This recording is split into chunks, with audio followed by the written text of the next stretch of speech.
नमस्कार जी, आज हम आए हैं शीसर गांव में और हमारे साथ भावी सरपंच नड्डू पहलवान जी हैं। आइए करते हैं इनसे बातचीत। नमस्कार पहलवान जी। राम राम भाई। तो किन किन चुनावी मुद्दों को लेकर मैदान में उतरे हो? गांव में भाई बहुत से मुद्दे हैं। हाँ जी। गांव में बहुत सी समस्या है। जी हाँ जी। ठीक है, सबसे बड़ा मुद्दा है भाई शिक्षा का।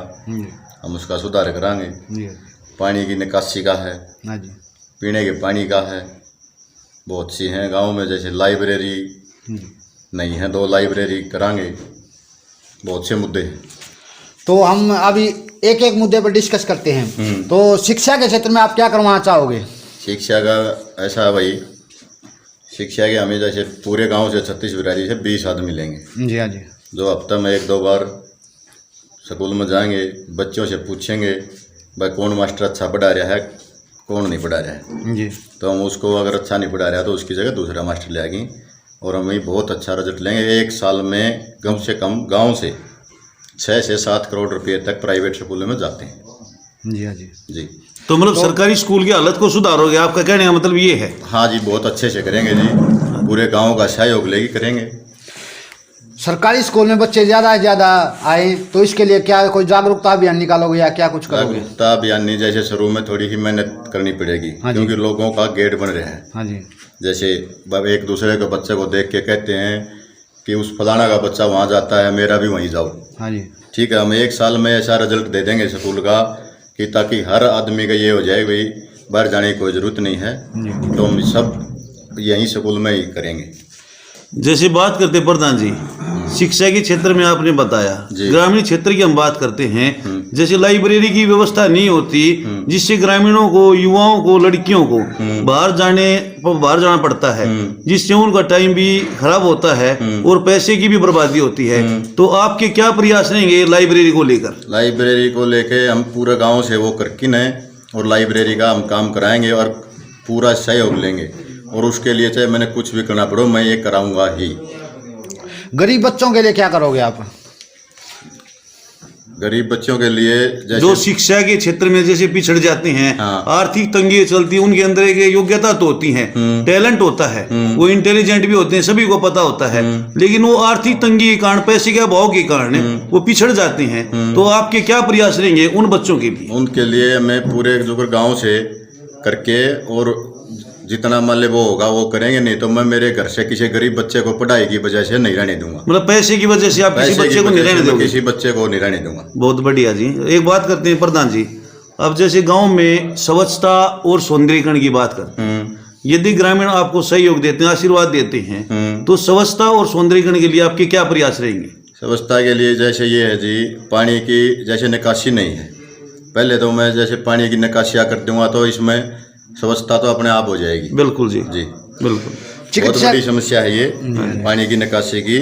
तो इसके लिए से दोनों तरफ से इनका चाहे पाइपलाइन से करें, चाहे किसी तरीके से माने पानी की निकासी करावाएंगे और दोनों को ड्रेन में पहुँचाएंगे। मतलब आपका कहना है मतलब गांव से बाहर गंदा पानी जाएगा जी, गांव से निकालोगे गंदे पानी को? बिल्कुल जी। जैसे सौंदर्यीकरण की बात करते हैं, गांव में जैसे बड़े बुजुर्ग हैं, बाकी और जैसे महिलाएं हैं जी, तो उनको रोड के ऊपर घूमना पड़ता है सुबह शाम, जैसे मॉर्निंग वॉक की बात करते हैं। तो मैं उसके लिए मैंने वो देख रखा है, मैं पार्क की व्यवस्था करूँगा। अच्छा, गाँव में पार्क की व्यवस्था करवा? जैसे बाहर जाते हैं, छोटे बच्चे भी जाते हैं, बुजुर्ग भी जाते हैं, ये साधन वगैरह रोड के ऊपर, तो उनसे क्या पता कैसे हादसा हो जाए। बिल्कुल सही कह रहे हो। तो अलग से इनका पार्क की व्यवस्था अच्छे से कराएंगे। गांव में सुरक्षा को लेकर क्या करोगे? जैसे सीसीटीवी लगवाना, इस प्रकार के सीसीटीवी फुटेज गांव के चुगर्दन जी, तो सीसीटीवी कैमरे लगाएंगे। और चौकीदार की भी व्यवस्था करोगे ताकि समय समय पर वो दौरा कर सके? बिल्कुल जी जी। और जैसे एक और है, जैसे बड़ी चीज़ है शिक्षा के अलावा, जैसे नरेगा है। हाँ जी। तो नरेगा पे हम जी तोड़ मेहनत करके नरेगा का काम सुचारू रूप से पूरा चलाएंगे। अभी नरेगा बंद है गाँव? अभी नरेगा बंद है जी। तो रोजगार के लिए ये काफ़ी मतलब युवाओं को और उनको मतलब जैसे गरीबों को जी, तो सबको उससे बहुत लाभ होगा। पहलवान जी, जैसे आपने बताया गांव में पीने की पानी की समस्या बहुत भयंकर है। हाँ जी। यदि ग्रामीणों का आशीर्वाद मिलता है, सहयोग मिलता है, युवाओं का साथ मिलता है जी, तो पीने के पानी की समस्या को आप कैसे दूर करवाओ? पीने के पानी की समस्या को जी, जैसे वैसे पानी आवा है तो उससे तो पीने वाले पानी अच्छा नहीं आता है। वो तो एक घर बर्ताव है, जैसे मतलब वो पीने के लायक नहीं है। पीने के लायक नहीं। वो पशुओं का जैसे कपड़े धोने महीने में काम आता है। मैं पीने के पानी की व्यवस्था के लिए चारों तरफ 4 आरओ की सुविधा कराऊंगा। चिकित्सा के क्षेत्र में आप क्या करना चाहोगे आप गांव के मुखिया बनने के बाद? चिकित्सा के लिए जैसे हमारे यहाँ तीनों गाँव में कोई अस्पताल नहीं है, तो मैं एक अस्पताल की व्यवस्था कराऊंगा। अस्पताल की व्यवस्था कराओगे? बिल्कुल जी। तो इसके अलावा खेल, आप खेल से संबंधित रहे हो शुरू से। हाँ। तो खेल आपका मतलब एक फैशन भी है। हाँ। तो खेलों के लिए क्या करना खेलों चाहोगे? के लिए जी मैं एक स्टेडियम की व्यवस्था जी कराऊंगा। उसमें जैसे हमारे बड़े बुजुर्ग बहुत अच्छे पहलवान रहे हैं, मतलब हर एक गेम से, तो वो देखेंगे और हमारा भी पूरा ही सहयोग उनके पास रहेगा। जो बच्चे नेशनल और इंटरनेशनल स्तर पर मेडल जीत के लाएंगे उनके लिए क्या कुछ करोगे? किस प्रकार सम्मानित, मतलब पंचायत स्तर पर भी सम्मानित करोगे या? उनको पूरी गांव की तरफ से उनको सम्मानित किया जाएगा और जितना हो सकेगा मेरे से जी मैं उनका मान सम्मान करूंगा। अगर बुजुर्गों की बात करें तो गांव के लोग आपको मुखिया बनाते हैं, तो बुजुर्गों के लिए क्या करना चाहोगे?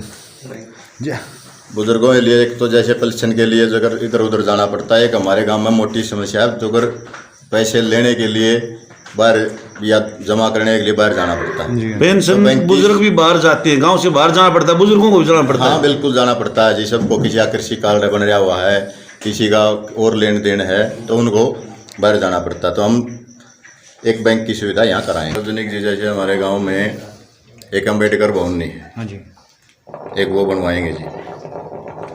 पूरा मतलब सरकार की भी उसमें सहायता लेंगे और हम खुद भी जितना हमारे अंदर चाहिए, हम किसी तरीके से कुछ भी चाहिए हम करना पड़े, हम ये बनवाएंगे जी। किसानों के लिए क्या करवाना चाहोगे प्रधान जी? किसानों के लिए देखो हर साल पानी चढ़ जाता है, तो पानी से फिर फसल खराब हो जाती है। जी हम सरकार से मतलब जैसे रिक्वेस्ट करके जैसे कुछ भी लगाओ, हाँ, सरकार के सहयोग से सहयोग से हम एक तो जैसे पानी की ये जो चढ़ जाए इसकी पानी उतारने का वो जैसे वो मोटर वगैरह जो भी है वो लगा के ये करेंगे।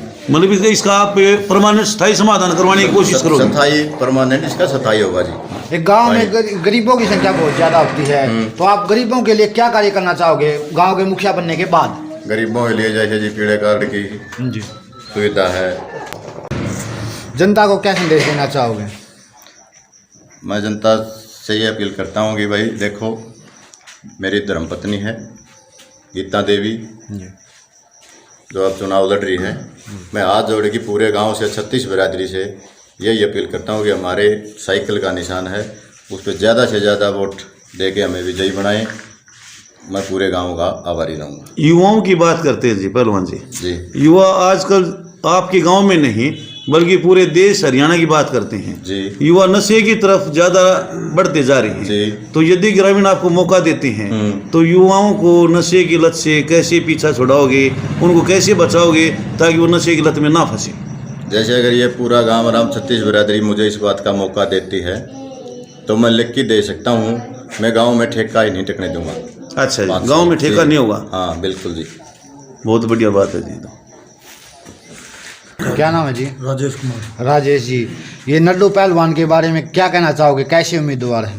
नड्डू पहलवान जी बहुत बढ़िया उम्मीदवार हैं जी। और गांव को ये मौका देना चाहिए। हाथ जोड़ के अपील हमारी सबकी, और ये बहुत अच्छे काम करते हैं, समाज सेविक हैं।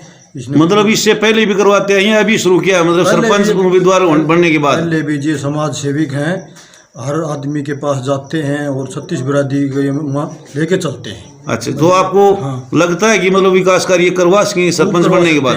बिल्कुल करवा सकते हैं, हमें पूरा यकीन है। ये अब पहले भी करवाए हैं और अब भी करवा रहे हैं और आगे भी करवाएंगे। नमस्कार। नमस्कार। क्या नाम है जी? वीरेंद्र। वीरेंद्र जी, गांव में इनकी छवि कैसी है नड्डू पहलवान की? बढ़िया छवि है जी। बढ़िया है, एक अच्छे सरपंच साबित होंगे। अच्छे सरपंच। तो 36 बिरादरी का समर्थन मिला हुआ है? हाँ मिला हुआ जी। 36 बिरादरी का? हाँ। 36 बिरादरी को साथ लेकर चलेंगे, सब 36 बिरादरी के लिए विकास कार्य करवाएंगे। हाँ जी करवाएंगे। नमस्कार जी। क्या नाम है जी? नेसा जी। नेसा जी, नड्डू पहलवान में सरपंच बनने के गुण मौजूद हैं। बहुत अच्छे गुण है जी। ये छत्तीस जात का एक नंबर का वो रहने वाला है जी। सबके सभी के मैं और सभी के अच्छी बात करता है जी, कोई इसके लिए किसी डाल की बुराई नहीं है। ये गीता देवी अच्छी सरपंच साबित बिल्कुल होंगी। अच्छी है जी। ये 36 जाति में जाता है, सभी से संपर्क करता है, 3-4 योजना लड़ चुका है। इसको एक मौका मिलना चाहिए जी, तन मन से जो। नमस्कार, नमस्कार। क्या नाम है जी? जोगिंदर। क्या कहना चाहोगे नड्डू पहलवान के बारे में? नड्डू पहलवान के बारे में तो जो कहा जाओ कम है जी। इससे अच्छा व्यक्तित्व का धनी, आत्मिक निर्बल, जी हाँ। और इससे अच्छा कोई आदमी हो ही नहीं सकता इस गांव में। ये 24 घंटे आधी रात को कोई भी भाई बुलाओ, जी। दुख में सुख में ये हर टाइम तैयार रहता है, इसीलिए हम इसके साथ हैं। इनकी अच्छाई को देखकर आप इनके हाँ, साथ हो। इनकी अच्छाई को देख के हम इनके साथ हैं, तन मन धन से। नड्डू पहलवान जी शीशर गांव से।